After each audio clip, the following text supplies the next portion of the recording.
Oke, baik Bapak Ibu sekalian, selamat pagi, selamat siang, selamat sore, selamat malam, selamat apapun waktu yang sedang menaungi Bapak Ibu sekalian.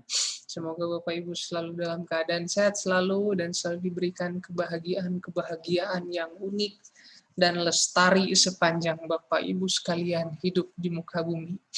Baik Bapak Ibu, aduh sebelumnya mohon maaf suara saya sedikit ngirung karena memang sedang flu ini dan sedikit kurang enak badan.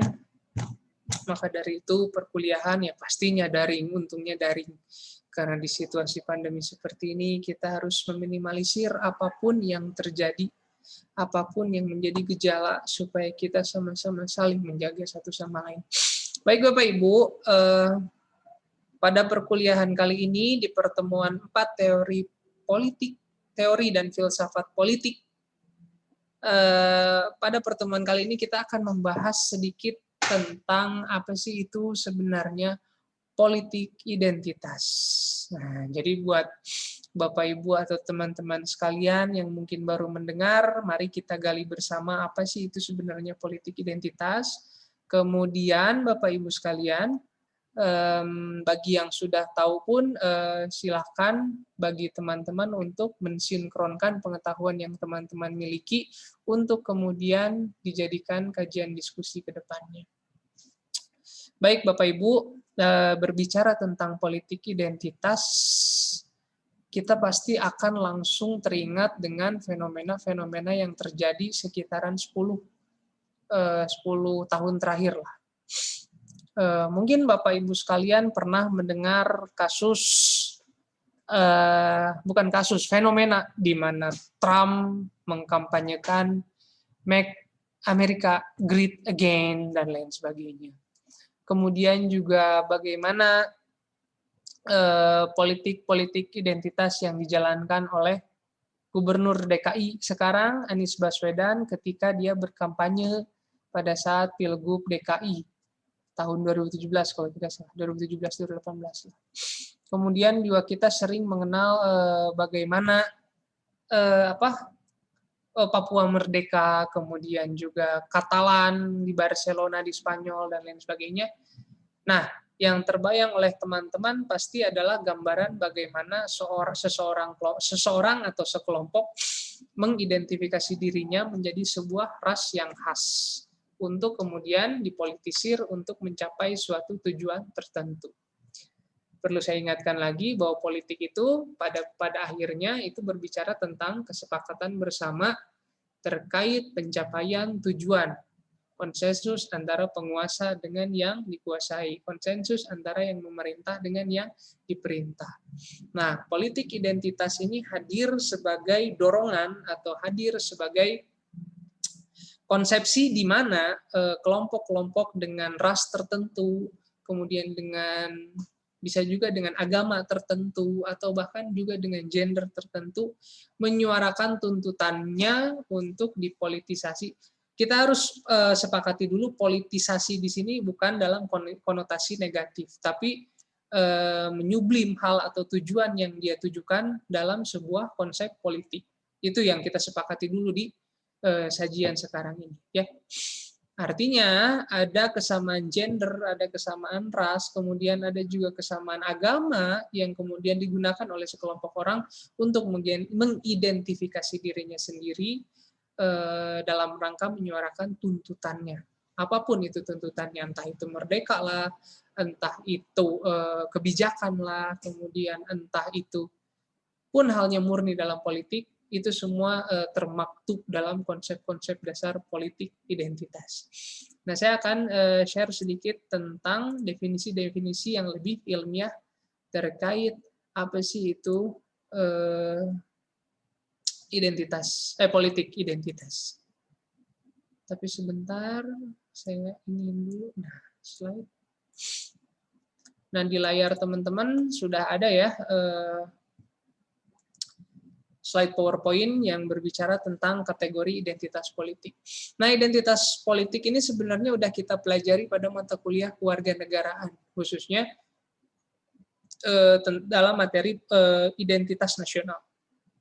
Sudah saya jelaskan secara rinci apa sih itu identitas, bagaimana urgensi identitas, apa saja identitas terbagi dalam apa saja identitas dan lain sebagainya. Saya ingatkan kembali Bapak Ibu sekalian bahwa identitas politik itu terbagi menjadi dua kajian atau dua kategorisasi. Yang pertama adalah identitas sosial seperti halnya kelas, ras, etnis, gender, dan seksualitas, seperti yang saya jelaskan tadi di awal. Kemudian yang kedua baru ada identitas politik, itu berkaitan dengan nasionalitas dan kewarganegaraan atau citizenship. Nah, lantas apa sih itu sebenarnya politik identitas? Agnes Heller menjelaskan bahwa politik identitas adalah strategi politik yang memfokuskan pada pembedaan sebagai kategori utamanya. Artinya, kita melawan kalian atau kita melawan orang lain. Kita yang berbeda dengan orang lain untuk kemudian resisten melawan. Nah, menurutnya politik identitas dapat memunculkan toleransi dan kebebasan. Namun bentuk buruknya politik identitas juga akan memunculkan pola-pola intoleransi, kekerasan, dan pertentangan etnis. Jadi perlu ditekankan teman-teman di sini bahwa politik identitas itu bagai dua mata pisau yang berseberangan. Analoginya mungkin sedikit membingungkan ya. Maksud saya begini, mungkin lebih tepatnya bagai memakan buah si malakama. Karena di sisi lain dia dapat menghadirkan toleransi. Tapi ada anomali yang lain bahwa ternyata politik identitas bisa memunculkan pola-pola intoleransi. Nah, apa sih ini maksudnya? Nanti akan kita jelaskan pada pembahasan-pembahasan selanjutnya melihat definisi-definisi yang lain, peneliti-peneliti yang lain. Nah, melanjutkan dari Agnes Heller, teman-teman, beliau juga mendefinisikan bahwa politik identitas itu adalah konsep atau gerakan politik yang fokus perhatiannya berada pada perbedaan atau difference sebagai suatu kategori politik yang utama. Jadi seperti yang tadi saya jelaskan, me atau us versus others. Kita melawan orang lain yang berbeda tentunya. Nah, politik identitas ini biasanya digunakan oleh para pemimpin sebagai retorika politik dengan sebutan kami bagi orang asli yang menghendaki kekuasaan dan mereka bagi orang pendatang yang harus melepaskan kekuasaan. Saya akan kasih gambaran sedikit. Anies Baswedan pada saat itu menggayat atau merangkul kelompok-kelompok mayoritas Muslim serta kelompok-kelompok Betawi yang sekiranya memiliki sentimen-sentimen khusus terhadap ras tertentu atau pendatang-pendatang tertentu. Hal ini juga bisa diakibatkan oleh kesenjangan sosial yang terjadi di Jakarta, di mana penduduk-penduduk asli atau pribumi seperti halnya Betawi itu malah pada ke pinggir, malah pada ke Bekasi, ke Tangsel, ke Depok, dan lain sebagainya. Sedangkan yang berkuasa di tengah-tengah Jakarta Pusat, Jakarta Selatan, dan lain sebagainya itu orang-orang pendatang, bahkan yang digarisbawahi itu bahkan adalah orang-orang etnis orang-orang etnis Tiongkok atau orang-orang etnis Cina. Nah, makanya sentimen, apalagi gubernur sebelumnya itu kan Basuki Cahayapurnama. Dan kebetulan Ahok pada saat itu sangat keras dalam menyikapi setiap anomali-anomali dalam birokrasi pemerintahan. Nah, makanya bagaikan Ratu Adil, bagaikan membawa angin segar, Anies hadir untuk kemudian berhasil memenangkan kontestasi Pilgub Jakarta pada saat itu. Memang Anies tidak secara eksplisit menyatakan dan mengakui bahwa dia menjalankan politik identitas. Pun hal tersebut sudah dibantah oleh konsultannya. Saiful Fatah, kalau tidak salah itu.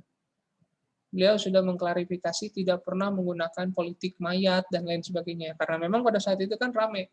Siapapun yang tidak mensolati, yang memilih, siapapun yang memilih Ahok, jenazahnya tidak akan disolati. Dan benar kejadian tuh. Ada nenek siapa gitu, dia nyoblos Ahok, pas meninggal nggak ada yang mau nyolatin. Wah, itu keterlaluan banget buat saya. Nah, bisa jadi itulah yang menjadi anomali dari politik identitas itu sendiri ketika gambarannya memunculkan pola-pola intoleransi. Yaitu maksudnya. karena terlalu bangga, terlalu dendam terlalu sentimen dengan ras lain, dia kemudian atau dengan agama lain, dia kemudian melakukan segala cara untuk kemudian menang. Nah, definisi lokal menurut Bapak Lukmantoro, beliau menjelaskan bahwa politik identitas merupakan upaya mengedepankan kepentingan-kepentingan dari anggota-anggota suatu kelompok karena memiliki kesamaan identitas atau karakteristik, baik berbasiskan pada ras, etnisitas, gender, atau keagamaan. Definisinya hampir mirip ya sama yang tadi sudah dijelaskan sebelumnya. Kemudian ada juga menurut Cressida Hayes. Cressida Hayes atau Cressida Hayes, saya kurang jelas juga menyebutnya apa. Dia menjelaskan bahwa politik identitas merupakan sebuah penandaan aktivitas politis, dan dalam pengertian yang lebih luas, politik identitas itu berkepentingan dengan pembebasan dari situasi keterpinggiran yang secara spesifik mencakup konstituensi atau keanggotaan dari kelompok dalam konteks yang lebih luas. Nah, ini biasanya terjadi seperti yang tadi saya sebutkan dalam teman-teman masyarakat Papua.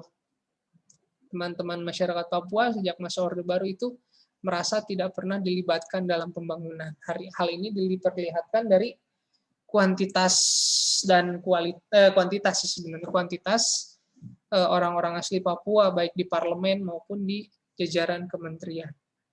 Pun halnya kebijakan terpusat di Jakarta, sedangkan Papua tidak diberikan suara untuk mengaspirasikan apa yang diinginkan. Konsekuensinya di tahun-tahun terakhir, bahkan beberapa tahun pasca Orde Baru itu, Papua bergejolak karena hendak memerdekakan diri. OPM aktif dan lain sebagainya. Mereka melakukan advokasi-advokasi ke dunia internasional supaya ingin merdeka. Nah, yang mereka suarakan itu yaitu kesamaan ras. Papua berbeda dengan orang Indonesia pada umumnya karena rambut keriting, kulit hitam, dan lain sebagainya. Dan orang-orang Papua, berdasarkan apa yang disampaikan oleh teman-teman saya yang orang Papua, tidak merasa punya ikatan yang sama dengan orang-orang Indonesia yang lain. Mereka tidak merasa terlibat kok dalam, katanya, Sumpah Pemuda. Mereka juga merasa tidak terlibat kok dalam perjuangan. Ini bukan generalisir menurut semua orang Papua ya, tapi berdasarkan apa yang teman-teman saya sampaikan. Walaupun konsepsi tersebut debatable, tapi yang perlu ditekankan bahwa ternyata isu yang dibawa adalah masalah ras, masalah historisitas, dan lain sebagainya. Nah, di kasus lain, teman-teman, ada juga di Katalan. Katalan, bagi teman-teman yang kurang tahu itu di mana, Katalan itu adalah salah satu kota di Spanyol. Tim sepak bolanya adalah Barcelona, Lionel Messi, dan lain sebagainya. Katalan merupakan kota industri yang cukup maju. Dan secara historis, Katalan pada dasarnya suatu wilayah yang diinvasi oleh kerajaan Spanyol dulu. Artinya apa? Mereka sama kayak Papua, tidak merasa punya ikatan konsensus dengan kerajaan Spanyol untuk membangun satu negara yang sama, karena mereka diinvasi. Sedangkan sekarang kondisinya, teman-teman, kondisinya adalah Katalan sekarang berdiri sebagai salah satu kota industri yang paling maju di Eropa. Sama dengan Papua juga. Nah, di Katalan itu, devisanya itu banyaknya masuk ke kas kerajaan Spanyol, sedangkan ketika kembali ke Katalannya sendiri sedikit, katanya seperti itu.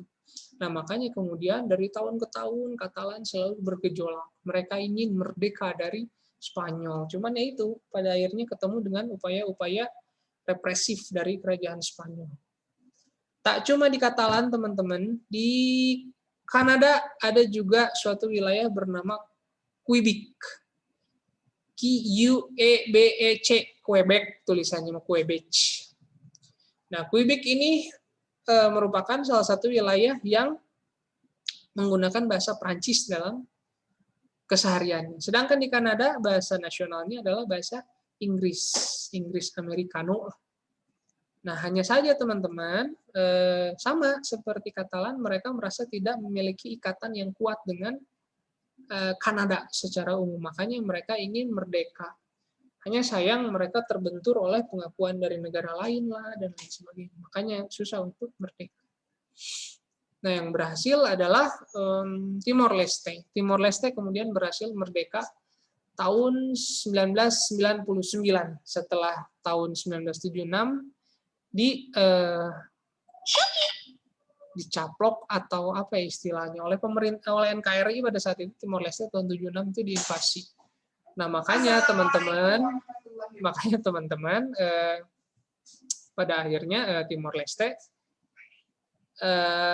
berhasil memerdekakan diri tahun 1999. Nah, isu yang dibawanya juga berkaitan dengan identitas-identitas. Orang-orang Timor Leste itu bahasanya, bukan bahasa, nama-namanya saja beda. Beda dengan orang Jawa,